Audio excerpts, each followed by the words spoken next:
This is Mitch. This is Keith. And you're listening to Layman's Term Podcast.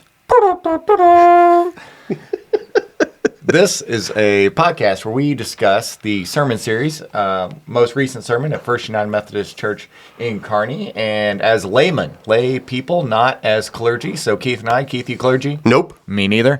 And No formal training whatsoever. That's right.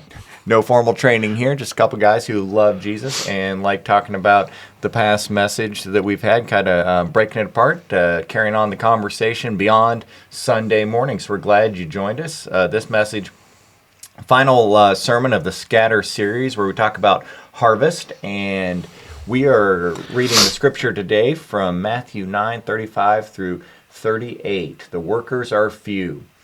Jesus went through all the towns and villages, teaching in their synagogues, proclaiming the good news of the kingdom, and healing every disease and sickness. When he saw the crowds, he had compassion on them, because they were harassed and helpless, like sheep without a shepherd. Then he said to his disciples, "The harvest is plentiful, but the workers are few. Ask the Lord of the harvest, therefore, to send out workers into the harvest field." Yeah. So the first thing that kind of jumped out with me with the sermon overall was early on. Adam says, in Jesus' travels, he became famous not just for his teaching, but also his healing, right? So Jesus wasn't just a great teacher or a great healer. It was like the combination that really, made him, I guess, unique or different, right? So my first question was, could he have been as impactful without doing both of without doing one or the other, right? Oh, yeah. You know what I mean? No, Mm-hmm. I don't. I think that was the secret sauce, right? His miracles were just that, miracles. They were performed on behalf of the power of God, that were miraculous occurrences that were inexplicable, and the healings were healing of things that had no cures at the known time. So it immediately gained acclaim, and people were mesmerized by it because they were miracles and miracle healings, and then coming with it, that's what made people listen. Yeah. Yeah, and I think that there have been great teachers out there that could teach Lots of things, and people respect them in their ways. But they're just a great teacher at that point, right? And the kind of whole series, and then maybe a little bit of the series before that we had, is leading my mind down this path of the fact that his healing, there's other occasions, but it's always because he felt something for the person, right? Like he was empathetic, and it wasn't necessarily one of those things that he just went out and was like, you know what, today I'm going to heal 10 people. Let's go find 10 people and heal them, right? But it was always these situations where he comes across somebody and he just feels this compassion to do this thing. It wasn't really his plan. You know what I mean? Yeah. And like his plan was to be a great teacher. Yeah, I think, right? To explain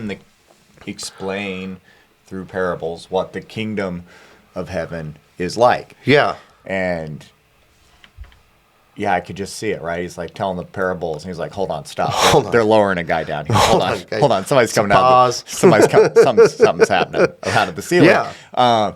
And okay, and then there'd be a healing, and then you get back to teaching, and people like blown away, and then I think more keyed in to, oh my goodness, what's he going to say next? What does it mean? How can I apply it? And for us, we have 2,000 years of retrospect to better apply. Right. But we just had to live off the written down tribal knowledge, word of mouth of the miracles and the witnesses, the eyewitnesses of all the miracles and healings. But still, all the teachings are beautifully preserved. Yeah, for us to study and talk through and podcast about. And podcast about it. And I just think it's such a mind shift for me. I think personally over the years is thinking about, everything that Jesus did was intentional, right? Like he had a plan, and he was, you'd say it's God's plan, but he had a plan. He was intentional with it. But some of this stuff really makes you feel like some of the things he did was very unintentional. It was like in the moment, just feeling it. Serendipitous. Yeah. Shout out to Pastor Dale. Yeah, Pastor Dale. So yeah, I just think that's kind of a cool perspective to have on it. That not everything in his daily life was planned. So now I want to get into the meteor question. Okay, this is like a pretty meteor meaty. Yeah, I was gonna say, beefy. is this gonna have a large impact? Yeah, large impact meaty. Okay, so later on, he talks about having compassion. Right, what we just talked about, having compassion on people, right? So Matthew 9:35, he had compassion on them, right? When he was talking about the crowds of people that Jesus encountered. So Adam says, our eligibility to participate in God's harvest is determined by how we view the world, with contempt or with compassion. Ooh, okay. So I think there's another way to say this too. Is there something to be saved here? That's well, I think about this. Do you view people as mostly good, or do you view people as mostly bad? Right? Okay. So, and I'll give you an example. So I've worked customer service a lot in my lifetime. Okay. And see where this is going. when you get somebody that, says, oh, my package was never delivered. Right? Like I ordered this thing from Amazon and it never got delivered. Do you view that as, oh yeah, right? Or do you view that as, oh my gosh, that's crazy. Let me help you. Right? Okay. And that comes from that worldview of, do you believe that people are mostly bad or mostly good? And do you believe that you're conditioned that way throughout your life? Oh, yeah. Come to that conclusion? Yeah. Are people normally, are we born trusting? Mm-hmm. And I think so. Yeah. I think we get conditioned. We get conditioned further and further away from optimistic trust. Yeah. I would tell you working retail, working as a waiter through college and stuff. I just find it so much. It's just so much easier to just trust everybody. It's good intention. Less work. It's less work to just trust everything's good intentions and not have to muddle through it. But I'm a positive guy, Keith. You are a very positive person. But anyways, I just think that's the mindset, right? Like he's saying that without saying that, is how we view the world. Do we view the world as bad? Do we view it with contempt, or do we view the world as good and we have compassion, for those in situations? And I think, the same thing kind of goes with, we've got these homeless packs in the lobby, and it's like, the homeless, there's two ways to look at it. Like, oh, they could not be homeless if they didn't want to be, right? Or they're in a really bad spot. Or there's a crisis situation, a whole laundry list of crisis situations that have led to this point. Yeah. And there's a story there that we don't know, but it's not our, maybe we're not supposed to know the story at this time. Maybe there's a time you do need to know that story, but... Yeah, so if you got an opportunity to share a homeless pack, or if you're here in the Kearney area and want to pick up some homeless packs to put in your car to share with folks in need when the opportunity arises, you can get some of those from the lobby and put them in your car. Yeah. So anyways, that's really kind of what jumped out at me, because I would say that there was a long time in my life where I viewed the world and people as mainly bad, right? And it wasn't until, I don't know, maybe 8 years ago, 10 years ago that like I made that mental switch a little bit. Some of it was a job change, and I kind of made that mental switch where I realized that the vast majority of people are actually really, really good. Yeah, and I for me, kind of that shift came probably around that same time, but with some theological studies, I was doing a kind of understanding some of the arguments for God, is the fact that we all understand right and wrong. We may not do it, but we understand it inherently. We know treating someone poorly. 99% of us know. I think there'd be some ethics and morality teachers out there that would start arguing with us. There might be, but I wouldn't want to get in. I wouldn't want to get in an argument. I wouldn't want to get in an argument with them, Keith. No, I would try to keep it. You'd just probably walk away. No, I want to give them a hug. Well, yeah. I mean, I think some people would say is the right and wrong more taught to you? Is it more innate, or is it more taught?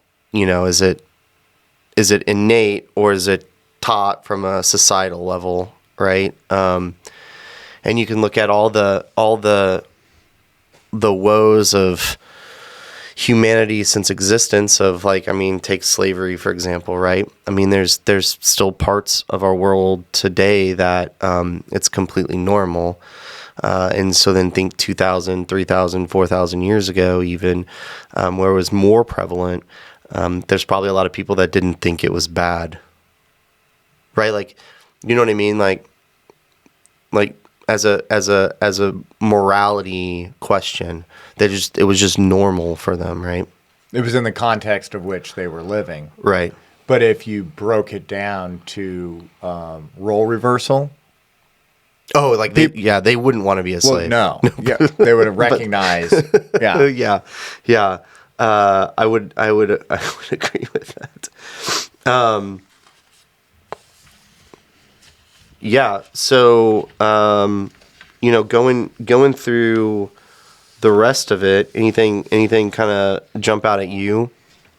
Well, this whole series, it's a difficult one, really, just to get into the meat of it. We're talking about stewardship. We're talking about campaigns of being responsible with our resources, with the resources God's given us to improve the world around us, mm-hmm. and share the gospel in a way that is compelling and creates opportunities for people to accept Christ. And through that, it requires funding and resources and these different opportunities. So then it's a campaign that we talk about giving to your local church to support these opportunities in your local context, which is a fantastic example of taking part in the harvest.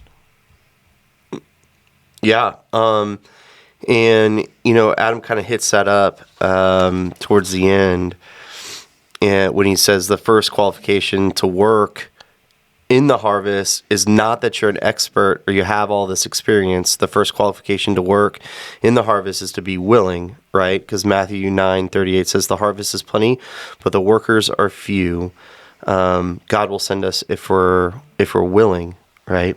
And I think that, if you look at, I think it's encouraging as a lay person, right? Keith, we're lay people. We're sitting here having this discussion about... We're not lying down, though. No. We're sitting. We're sit people. We're sit people. We're sit people. We're laity, Keith. But we're non-clergy. It hasn't the harvest, the work, the planting, the sowing, the reaping is not left to some elect few. The work can be done. The work can be done by everyone, and it's putting in time. It's putting in your efforts to participate. And Yeah. I love that. The first qualification to work in the harvest is not that you're an expert. Yep. You don't have to have a degree in Bible first. You may end up with all that knowledge down the road, but at the beginning, you just have to be willing Yeah. and humble to say, I don't know those answers, but let's go find them out together. Yeah. I'll walk with you. Yeah. And I think that this is a really good example of I've never lived on a farm, never worked on a farm, but I've heard stories. And if you ask, I've heard stories. I've read a book. If you ask anybody that's ever There lived, was a farmer in Adele once. it's a farmer in Adele. Anyway, if you've asked a farmer or anybody that's worked on a farm, is there ever not any work? There's always work to do. Always work. Always work to do, right? And so I think that people would get that. And do you to go out and help with the harvest? Do you need to know anything about how the pumpkins grew to go cut them? No, that's awesome. No, you know what I'm saying? Like you don't need to know anything. Just go out there and start harvesting, right?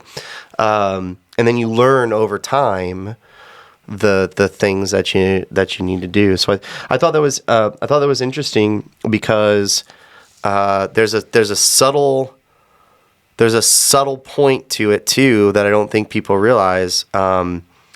But it's work that you'll start, but you'll never finish. Right? So, I think of the Golden Gate Bridge as an example. The bridge is so long, and it's water, and so they got to paint it, right? They got to constantly have a coat of paint. Caustic environment. Right, okay.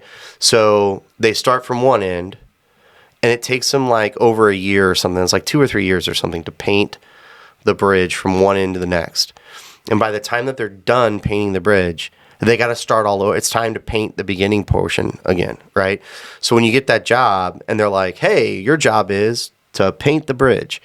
Cool, what do I do when the bridge is done being painted? It's never. It's time for the next coat. It's time for the next coat, right? And it's the same thing here. The work is plentiful. There's always another harvest. Man, that's good. That's pretty deep. But you got to start. And you got to be willing to start. So the seeds have been planted. You can help plant the seeds. You can care for and grow. And you can also participate in the harvest of seeds others planted, others grew. You're just here to help at a different stage in the process. Yeah. I love it. Love it. Well, this is Mitch. And this is Keith. And you've listened to the Layman's Term Podcast. Hope to catch you next week. Later.